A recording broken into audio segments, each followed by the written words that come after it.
जिस समय आप ये वीडियो देख रहे हैं, दूसरे चरण के लिए मतदान पूरा हो चुका होगा और इसी बीच सुप्रीम कोर्ट ने चुनाव से जुड़ा एक बहुत बड़ा फैसला सुना दिया है। और खबर यह है कि सुप्रीम कोर्ट ने उन याचिकाओं को खारिज कर दिया है जिसमें ईवीएम की जगह बैलेट पेपर से चुनाव कराने की मांग की गई थी। यही नहीं, सुप्रीम कोर्ट ने उन सभी याचिकाओं को भी खारिज कर दिया है जिसमें यह मांग की गई थी कि ईवीएम से दिए गए वोट और वीवीपैट की पर्चियों के 100% मिलान किया जाए। इस फैसले में सुप्रीम कोर्ट ने और क्या-क्या कहा, आपको पूरी बात विस्तार से समझाएंगे। लाइव लॉ की रिपोर्ट के मुताबिक इस मामले की सुनवाई कर रही थी जस्टिस संजीव खन्ना और जस्टिस दीपांकर दत्ता की बेंच। इस दौरान जस्टिस खन्ना ने कहा, बैलेट पेपर से मतदान करने, ईवीएम वीवीपैट का मिलान करने, वोटर्स को वीवीपैट की पर्चियां देने और नियम 49MA के संबंध में याचिकाएं दायर की गई थी। मौजूदा प्रोटोकॉल, तकनीकी पहलुओं के साथ साथ रिकॉर्ड पर मौजूद डेटा पर गौर करने के बाद हमने सभी याचिकाओं को खारिज कर दिया है।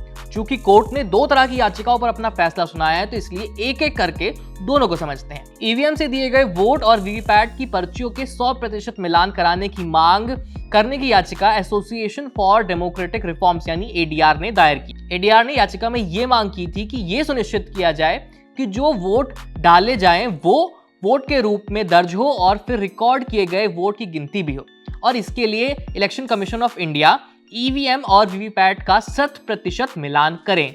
कोर्ट में चुनाव आयोग ने इस याचिका का विरोध किया। इलेक्शन कमीशन ने कहा कि इन याचिकाओं से ईवीएम और वीवीपैट से चुनावी प्रक्रिया पर संदेह पैदा किया जा रहा है। चुनाव आयोग ने तर्क दिया कि वीवीपैट की पर्चियों को मैन्युअली गिनने में न केवल मेहनत बल्कि बहुत ज्यादा समय भी खर्च हो जाएगा, साथ ही इस प्रक्रिया में मानवीय गलती और गड़बड़ी होने का खतरा और ज्यादा बढ़ जाएगा। चुनाव आयोग ने सुप्रीम कोर्ट में यह कहा कि ईवीएम से छेड़छाड़ नहीं की जा सकती और याचिकाओं में जो मांग की गई है, वोटर्स के पास ऐसा कोई मौलिक अधिकार भी नहीं है।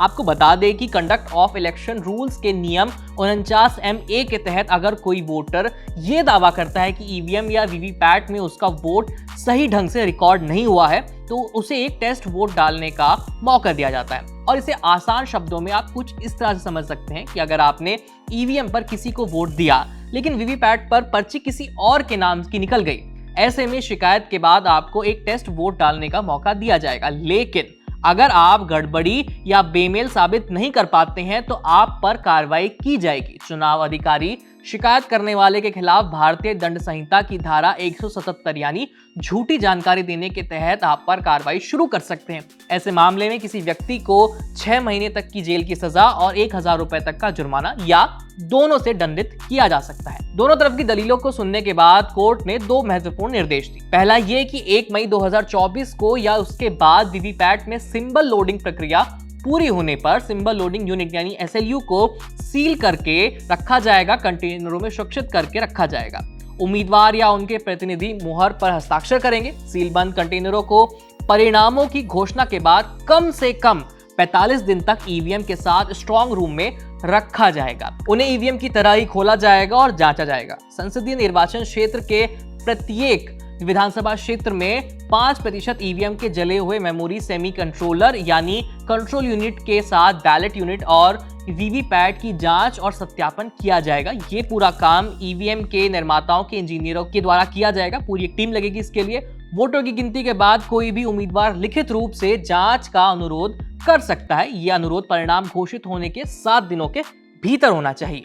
शिकायत करने वाले उम्मीदवार को ठीक ठाक वोट भी मिले हों और वोटों की गिनती के मामले में पहले नंबर पर, दूसरे नंबर पर या तीसरे नंबर पर हो, ऐसा सुप्रीम कोर्ट का कहना है। इस सत्यापन में कितना खर्च आएगा ये ECI यानी इलेक्शन कमीशन ऑफ इंडिया तय करेगा और ये शिकायत करने वाले व्यक्ति को देना होगा। अगर ईवीएम में गड़बड़ी पाई जाती है तो उम्मीदवार का पैसा वापस कर दिया जाएगा। सुप्रीम कोर्ट ने ये सब कहा है। और दूसरे निर्देश में सुप्रीम कोर्ट की बेंच ने इलेक्शन कमीशन ऑफ इंडिया को ये देखने का सुझाव दिया है कि वीवीपैट की पर्चियों की गिनती के लिए क्या कोई मशीन लगाई जा सकती है। हर सिंबल के साथ साथ हर पार्टी के लिए एक बारकोड की व्यवस्था हो सकती है। जैसे आप अक्सर सुपरमार्ट में किसी प्रोडक्ट पर बारकोड देखते हैं, कुछ वैसा ही बारकोड। और फैसला सुनाते हुए जस्टिस दत्ता ने कहा, किसी भी सिस्टम पर आंख मूंद कर अविश्वास करने की वजह से बेवजह का शक पैदा हो सकता है और इसे आगे बढ़ाने में बाधा आ सकती है।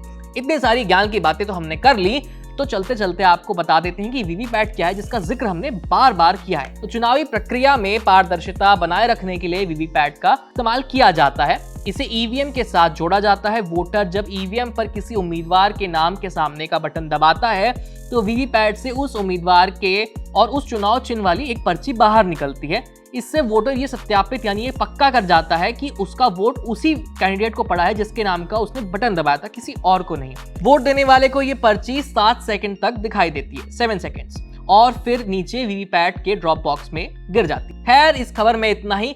लोकसभा चुनाव से जुड़े तमाम अपडेट्स जानने के लिए देखते रहिए एबीपी लाइव। मेरा नाम है आयुष, धन्यवाद।